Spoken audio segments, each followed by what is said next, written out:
What of a young woman's dream to see the world, only for it to end in unimaginable tragedy? Grace Millane, a 22-year-old British backpacker, had embarked on a journey she had longed for her entire life. A recent graduate of the University of Lincoln, she was full of ambition, curiosity, and a love for adventure. Known for her warm smile, kind nature, and fearless approach to exploring new places, Grace had meticulously planned a year-long backpacking trip around the globe, hoping to celebrate her achievements and create memories that would last a lifetime. She dreamed of discovering new cultures, meeting people from all walks of life, and embracing the freedom that travel offered. In late November 2018, Grace arrived in Auckland, New Zealand, a country famed for its breathtaking landscapes and welcoming locals. She stayed in a busy city center backpacker hostel, immersing herself in the vibrant energy of the city. Always eager to share her experiences, she documented her travels on social media, sending updates, photos, and messages to friends and family, who eagerly followed her journey from afar. On December 1, the eve of her 22nd birthday, Grace made plans to meet Jesse Kempson, a 26-year-old local she had connected with on Tinder. The two were seen together at a bustling bar, laughing and chatting as though they had known each other for years. Later, CCTV footage captured the pair, leaving the venue and walking together toward Kempson's apartment in the early hours of December 2. Grace Millane was last seen alive on the night of the 7th of December 2018. She had met Jesse Kempson, a 26-year-old man she connected with on Tinder, for a date in Auckland's bustling city center. CCTV footage captured the two walking together, chatting, and visiting several bars. The pair seemed comfortable in each other's company, sharing drinks and laughing as they moved from venue to venue. The footage later showed them returning to Kempson's apartment at the City Life Hotel in the early hours of December 2.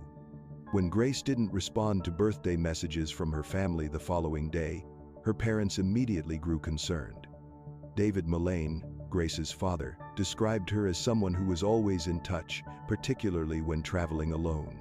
Her sudden silence was deeply alarming. At first, friends and family tried to reassure themselves that perhaps she had gone off-grid temporarily, exploring the scenic locations around Auckland.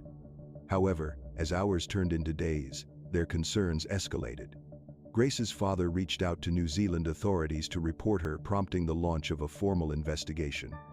New Zealand police began piecing together her movements, speaking with hostel staff and friends she had made during her travels. They reviewed CCTV footage from the city center, which provided critical clues.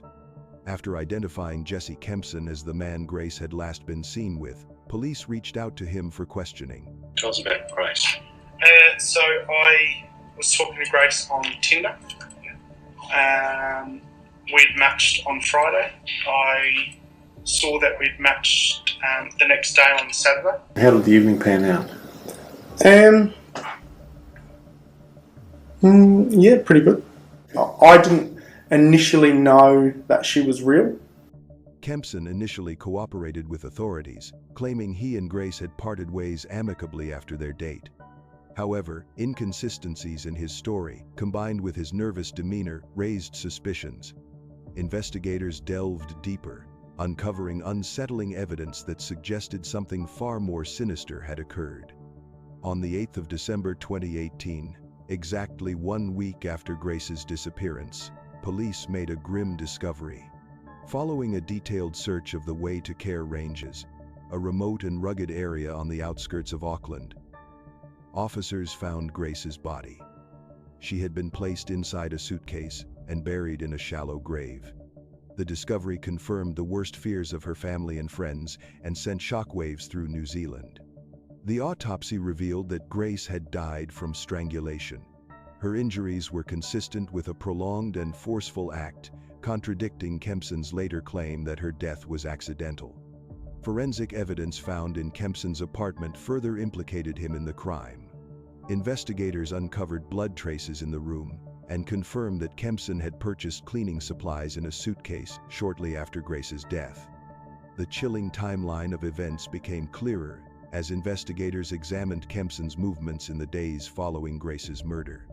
Surveillance footage showed him calmly shopping for cleaning products, renting a car, and transporting the suitcase containing Grace's body to the way-to-care ranges. His casual demeanor and meticulous planning shocked even seasoned detectives. Further evidence came from Kempson's internet search history, which included phrases like, "how to dispose of a body and the hottest fire temperature."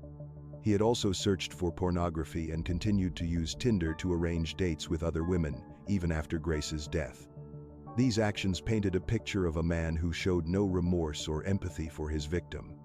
Jesse Kempson's trial began in November 2019 and lasted 3 weeks, drawing widespread media attention both in New Zealand and internationally. The courtroom was packed with reporters, legal experts, and members of the public eager to learn the full details of what had transpired.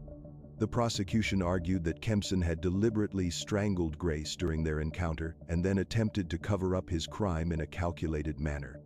They presented a damning case, highlighting his history of violence and manipulation. Several women who had previously dated Kempson testified about his abusive and controlling behavior, painting a picture of a predator who enjoyed exerting power over his partners.